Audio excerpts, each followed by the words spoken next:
Today, President Trump tweeted once again a conspiracy theory involving MSNBC host Joe Scarborough. Well, in 2001, when Scarborough was a congressman, one of his employees passed out because of a heart condition. She hit her head and died, and her death was ruled an accident. But the president is tweeting about it. And as WBZ's John Keller shows us, Twitter is under pressure to do something about that. When will they open a cold case on the psycho Joe Scarborough matter in Florida, the president tweeted recently.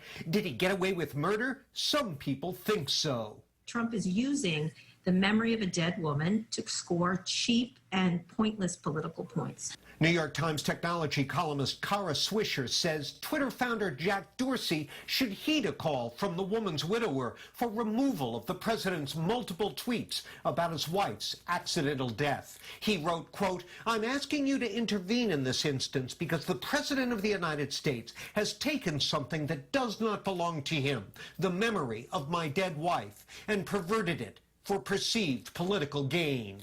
And in any other case, Twitter would have removed this, and they do it all the time. It's just they refuse to do it with Donald Trump because they deem everything he does newsworthy.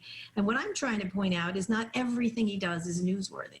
But social media platforms like Twitter and Facebook have been reluctant to take costly and controversial steps to weed out lies and slander. Just today, the Wall Street Journal reports top Facebook executives have lost interest in making major changes to deal with divisive and false content. They have to, at some point, make a decision of what kind of company they want, and they have to take responsibility, even if it's hard. What if he loses the election and the day after he tweets that people should rise up with their guns? What will they do then? Of course, this isn't a First Amendment issue. Twitter's a private company. They're under no obligation to post anyone's comments. What are they going to do about this situation?